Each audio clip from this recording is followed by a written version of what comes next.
welcome to another episode of Wizard Goes Boom. Today I will be talking about the AD&D module T1, the Village of Hommlet. In the expansive universe of Dungeons & Dragons, modules have played a pivotal role in shaping the game's narrative, challenge, and legacy. Among these, T1, the Village of Hommlet, stands out not just for its gameplay mechanics, but for its historical significance in the evolution of role-playing games. Released in 1979, this module was designed by Gary Gygax, one of the co-creators of D&D, and it serves as an introduction to what would become one of the most epic campaigns in D&D lore, the Temple of Elemental Evil. The Village of Hommlet is set in a Greyhawk campaign setting, which itself is a cornerstone of D&D's history. Hommlet, a small, seemingly unremarkable village, becomes a critical point of interest due to its proximity to the ruins of the Temple of Elemental Evil. The module's narrative begins with the village recovering from past conflicts, presenting itself as a peaceful locale.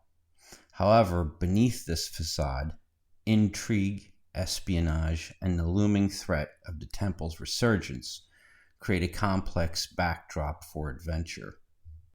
The module's structure is designed to guide both novice and experienced players through a detailed adventure. For example, players are introduced to the village, its inhabitants, and the local inn, the Inn of the Welcome Wench. This initial phase allows for role-playing, gathering information, and setting the stage for adventure.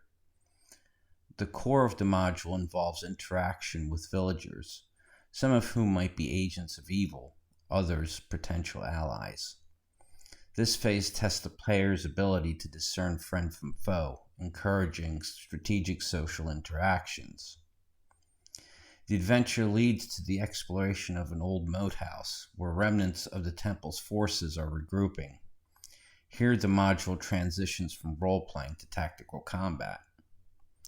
While T1 does not directly involve the Temple of Elemental Evil itself, it sets up the scenario for T2, Temple of Elemental Evil. The village acts as a starting point, with the temple's shadow looming over all. T1 was groundbreaking in several ways.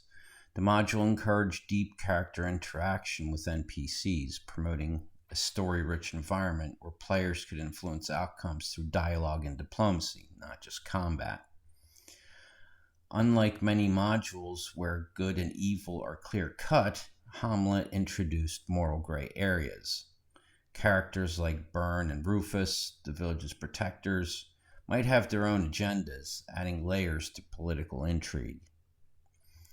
It's designed for characters of levels 1 to 3.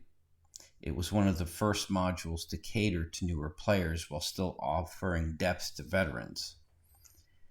It balanced simplicity with complexity, making it an excellent starter module, but also scalable for advanced campaigns.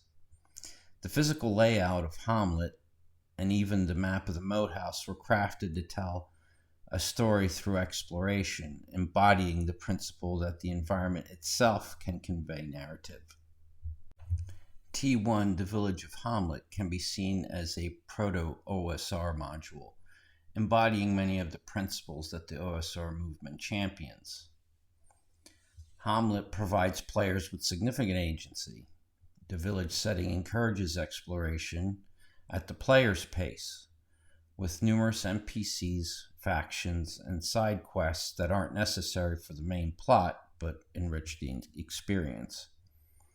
This aligns with the OSR focus on player-driven stories, where the world reacts to player actions rather than following a prescribed path.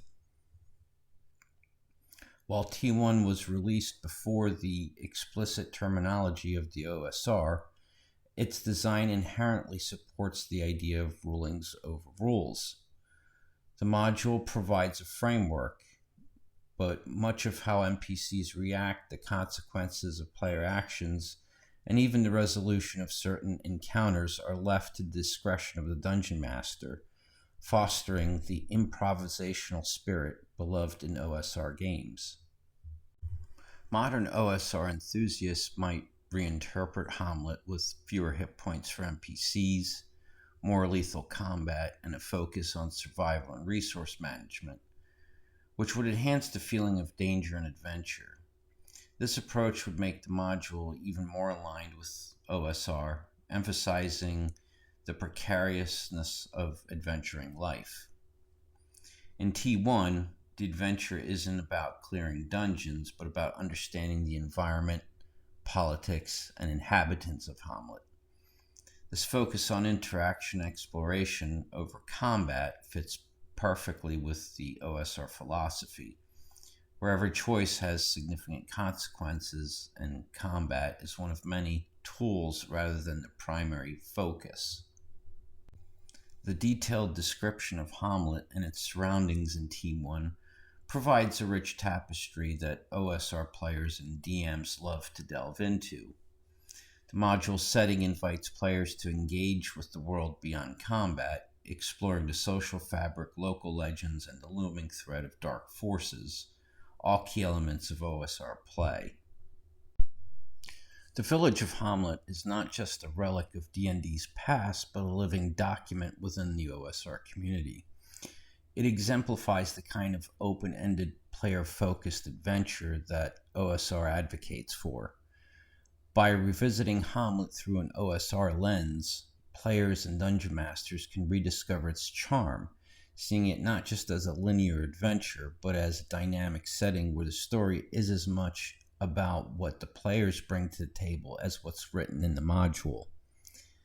In this way, T1 continues to inspire, showcasing the timeless appeal of sandbox exploration, where the dice might fall and the story unfolds in a myriad of unexpected ways, much in line with the spirit of the OSR. Hommlet is a prime example of a sandbox setting. Players decide whom to trust, which leads to follow, how to approach the looming threat.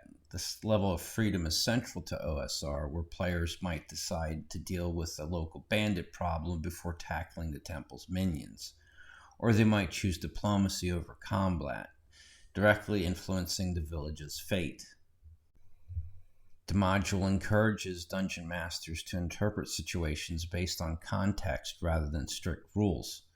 For instance, how NPCs react to the party can vary widely based on their actions, fostering a dynamic gameplay experience.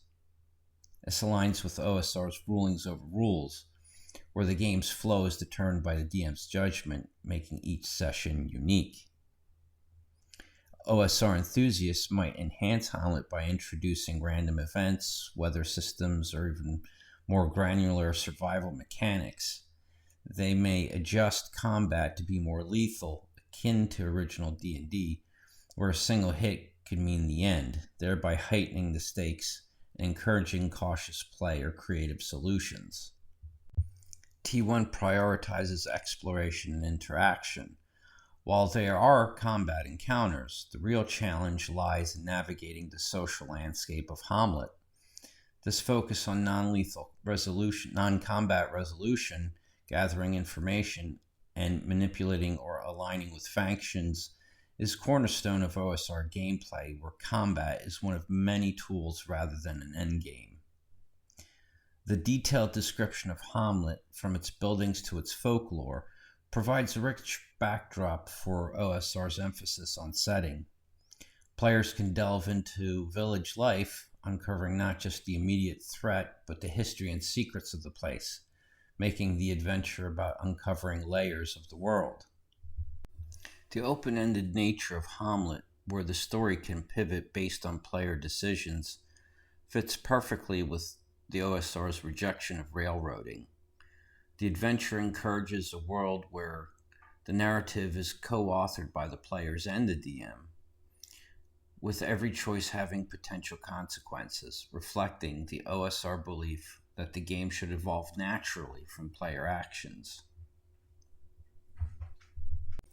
Hommlet has seen life beyond its initial publication through reprints, anniversary editions, and influence on modern adventures that seek to replicate its feel.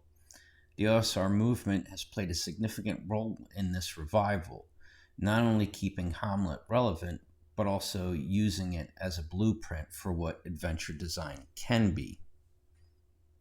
For many new players and DMs, especially those inclined towards the OSR, Hommlet serves as an excellent introduction to sandbox play, teaching the importance of improvisation, setting, and player-driven plots. For creators, it's foundation upon which to build, learn from, and adapt new settings or systems. The Village of Hommlet is more than just a module. It's a cultural artifact within the D&D and broader RPG community. Through the lens of the OSR, it becomes even more significant, serving as both a historical document of what D&D was and an inspiration for what it can be. The principles it inadvertently set forth, player agency, a world as a living entity, the prioritization of exploration and interaction, and the flexibility for DMs to adapt and expand, are exactly what the OSR strives to preserve and promote. By embracing Hommlet, the OSR not only keeps alive the spirit of early D&D, but also demonstrates how these old adventures can be reborn, reimagined, and reinvigorated for modern play, ensuring that even as the game evolves, its heart remains true to its roots from which it grew. Thank you all for watching.